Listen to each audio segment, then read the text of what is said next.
Hello, dans cette vidéo, nous allons présenter la gestion de parc automobile de Odoo. Alors, ce qu'il faut savoir, c'est que la gestion de parc automobile va vous permettre de gérer les différentes opérations sur vos véhicules.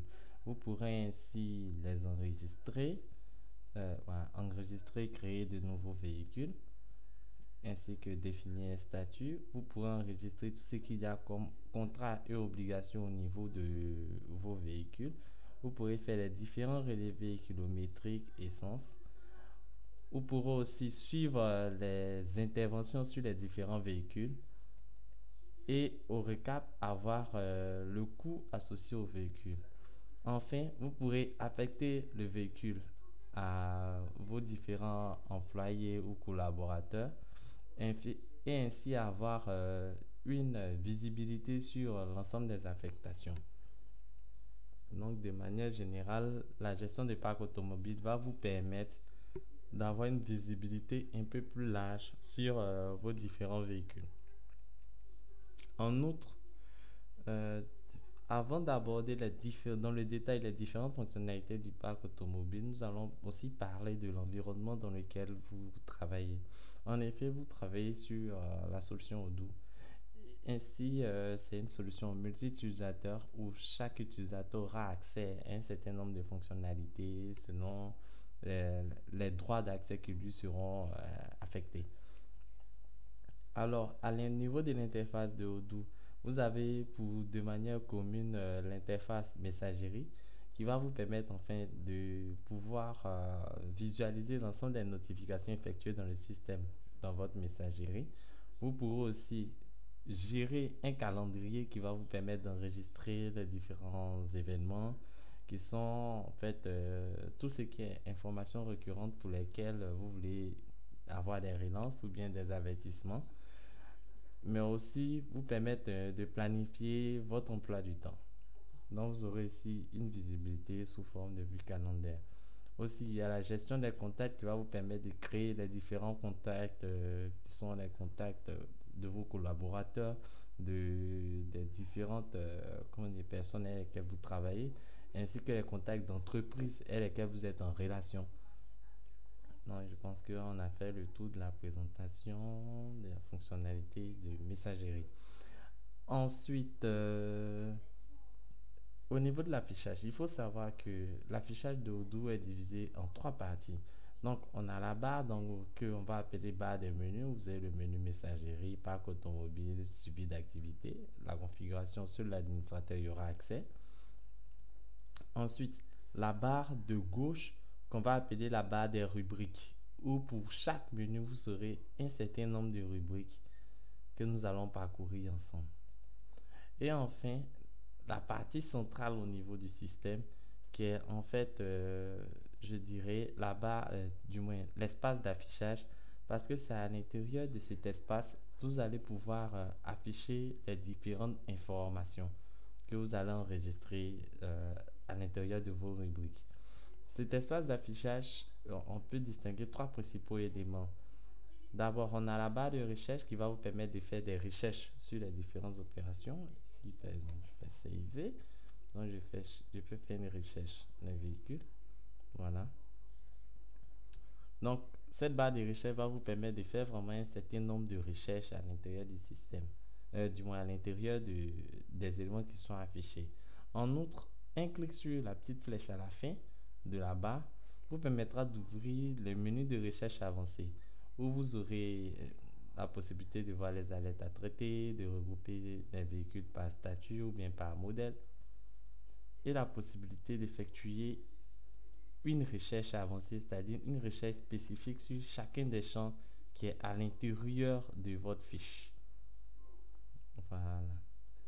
Donc vous pouvez rechercher par exemple tous les véhicules d'un certain modèle et la recherche avancée. Oui, on est ici. Modèle, voilà. Tous les véhicules d'un certain modèle égale à, voilà, ici par exemple Mercedes.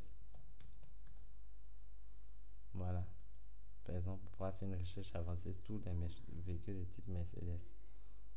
C'est un exemple parmi tant d'autres. Au besoin, vous pourrez vraiment effectuer, en tout cas, il vous permettra d'effectuer des recherches vraiment précises en fonction de vos critères de recherche.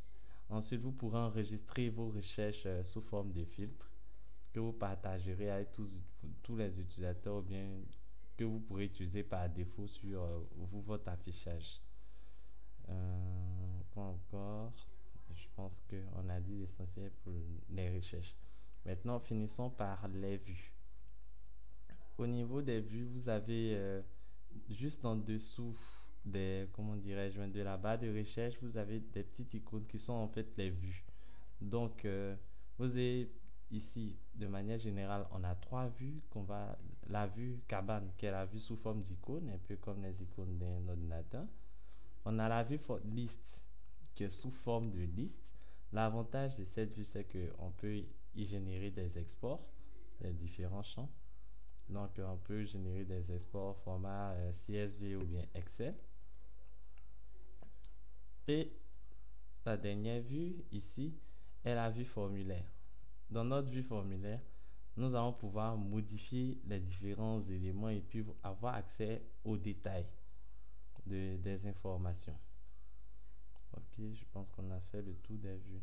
Maintenant, de manière générale, j'ai parlé de trois vues, mais vous pouvez voir qu'au fur et à mesure, dans certains tableaux, il y a des vues qui s'ajoutent, comme par exemple la vue graphique, qui vous permet d'avoir les informations sous forme de tableau croisé dynamique. Voilà, ici on n'a pas d'informations, on verra ça un peu plus tard. Ou bien la vue calendaire. Ici, par exemple, dans la partie calendrier, on a les informations sous forme de calendrier avec une vision annuelle, mensuelle, hebdomadaire ou journalière. Parce qu'on a fait le tour des vues. Le dernier point qu'on peut aborder aussi est disons ici, on fera dans la vue formulaire, on a ce qu'on appelle la barre d'état. Cette barre d'état ou fil d'Ariane va vous permettre au niveau de certains documents de voir un peu leur situation, le statut actuel de ce document. Ici on est dans le cas des véhicules, là on a le statut du véhicule. En dessous, le dernier point que nous avons bien appelé l'Open Chatter.